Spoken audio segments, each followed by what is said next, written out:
Bonjour à tous, bienvenue dans cette nouvelle vidéo où je vais te parler de Integromat et Notion. Alors comme tu as pu le voir, on a déjà dans une vidéo précédente traité du sujet Integromat et Notion.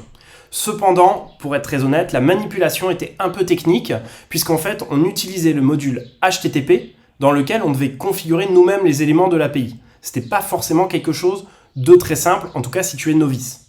Mais maintenant ce temps est révolu puisque Integromat a sorti un module Notion qui s'interface très bien avec l'API et qui est en fait beaucoup plus simple d'utilisation.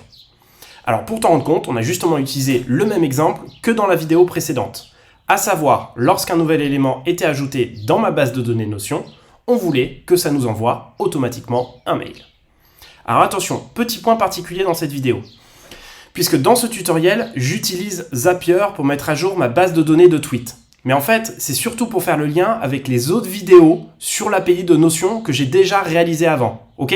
Il n'est pas nécessaire ici d'utiliser Zapier pour réussir ce tutoriel. C'est important. Tu peux très bien le faire en mettant à jour ta base de données manuellement ou alors via d'autres ressources externes. Dans cette vidéo, tu vas finalement voir que le lien entre Integromat et le module Notion n'est pas si compliqué que ça. Allez, on est parti. Donc pour ce tutoriel, on va repartir à partir de notre database qui s'appelle Best Automatisation Zapier, que je t'ai fait dans une vidéo précédente. On récupérait username, le tweet en question. Moi, j'avais rajouté un mail, donc c'est sur le module Integromat qu'on avait fait par avant. Et là, j'ai rajouté une nouvelle colonne qu'on appelle Created Time. Alors, dans cette nouvelle colonne, qui est une propriété, je te la présenterai juste après, mais c'est un élément qui va être important pour mettre en place l'automatisation qu'on va faire avec Integromat. Là, ici, j'ai liké un nouveau tweet. Je vais faire retest action dans Zapier pour voir si effectivement j'ai bien ce nouveau tweet qui arrive. Effectivement, le nouveau tweet, il est bien là. Donc, ce qui va se passer, c'est que par la suite, on va vouloir aller sur Integromat pour mettre en place notre automatisation. Donc là, déjà, je l'avais déjà fait pour ce besoin du tutoriel pour te montrer que là, on ne va pas utiliser le module HTTP, mais bien le module Notion qui a été développé pour ça. Et on va utiliser toujours notre module Gmail pour envoyer un mail avec le tweet en question. Par contre, on va repartir de zéro. Fais create a new scenario et tu choisis le module Notion par lequel on va commencer. Tu fais continuer et ce module Notion, on va le configurer. Alors ici, tu as plein d'options disponibles. Celui qu'on a fait avec le module HTTP, par exemple, c'est Get a Database Item. Ça, c'est quelque chose qu'on a déjà fait. Ou Get a Page, ça aussi, on l'a fait. Sauf qu'on va utiliser autre chose, on va utiliser Watch Database Item, pour la simple et bonne raison que là, on veut faire quelque chose de différemment. En fait, ce qu'on veut, c'est que lorsqu'il y a une nouvelle ligne qui arrive dans notre database, on souhaite que le module Notion de Integromat puisse récupérer ça pour nous envoyer un mail par la suite. Donc pour faire ça, on va faire Watch Database Item et on va ajouter des éléments pour le configurer. Donc là, ici, moi je me suis déjà connecté, donc c'est assez simple. Là, ici, ce que tu vois, c'est qu'il a absolument besoin d'un champ qui s'appelle byCreatedTime ou byUpdatedTime. Donc nous, on a fait byCreatedTime, que je te le remonte ici. Je l'ai appelé createdTime, tu peux l'appeler en fait comme tu veux.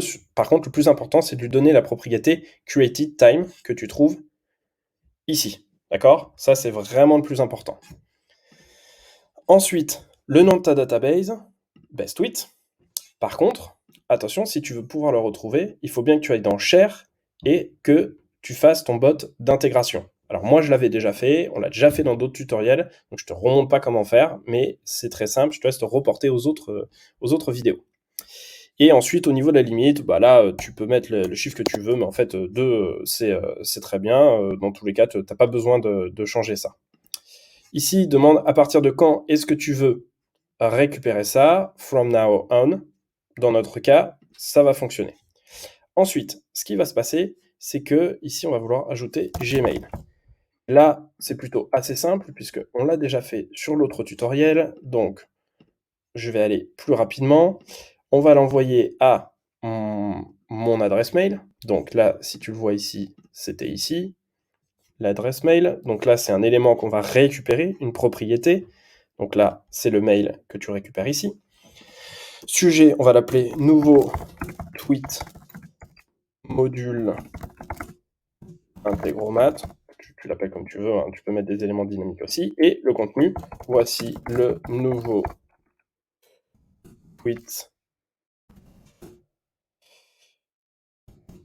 Et là, bien évidemment, on va mettre le contenu du tweet, hein. Donc tu vas dedans, tu vas chercher texte, content. Et là, normalement, tu vas avoir tout ce qu'il faut. Là, tu mets OK. Alors, ce qui va se passer, c'est qu'il va falloir lui ajouter une nouvelle entrée. Donc là, on va tout simplement supprimer ça. Et on va relancer l'action à partir de Zapier. Ça pourrait être totalement une nouvelle action. Là, pour les besoins, je te remonte juste comme ça. Donc là, tu vois que c'est bien ici. 3h21. Et ensuite, ce qui se passe, c'est que on va faire marcher l'automatisation en elle-même. Là, ça marche sur Notion. Ça marche sur Gmail. On va aller voir si effectivement j'ai bien reçu ce mail par la suite dans mes emails. Dans mes emails, il y a mon email qu'on retrouve bien, qui était bien dans Best Tweet. Ensuite, là, le texte en statique qui était là. Et ensuite, tu retrouves bien le tweet en question. Le tweet en question, je te le rappelle, il était là, donc on a bien récupéré. Et en plus, ce qu'on avait fait, c'était que on avait également mis un subject, un objet pour ce mail. Donc voilà, ça a bien fonctionné cette automatisation. Tu peux maintenant utiliser le module Gmail. Well done. Et voilà, ce tutoriel est terminé. Tu sais maintenant utiliser l'API de Notion et l'outil d'automatisation Integromat. Alors bien évidemment, l'exemple proposé ici était plutôt simple. Le plus important pour moi, c'était finalement te montrer et que tu puisses comprendre la configuration du module Notion sur Integromat et la mise en place de la base de données sur Notion. Mais maintenant que tu es un chef, bien évidemment, je t'encourage à aller plus loin et à mettre en place des process plus complexes. D'ailleurs, n'hésite pas à me dire en commentaire ce que tu as réussi à faire de ton côté. Et si cette vidéo t'a plu, tu peux me donner un petit like, un commentaire et n'oublie pas de cliquer sur la petite cloche pour être tenu au courant des prochaines nouveautés sur la chaîne. C'était Milan Boigard pour Uncode School et je te dis à très vite pour de prochaines vidéos.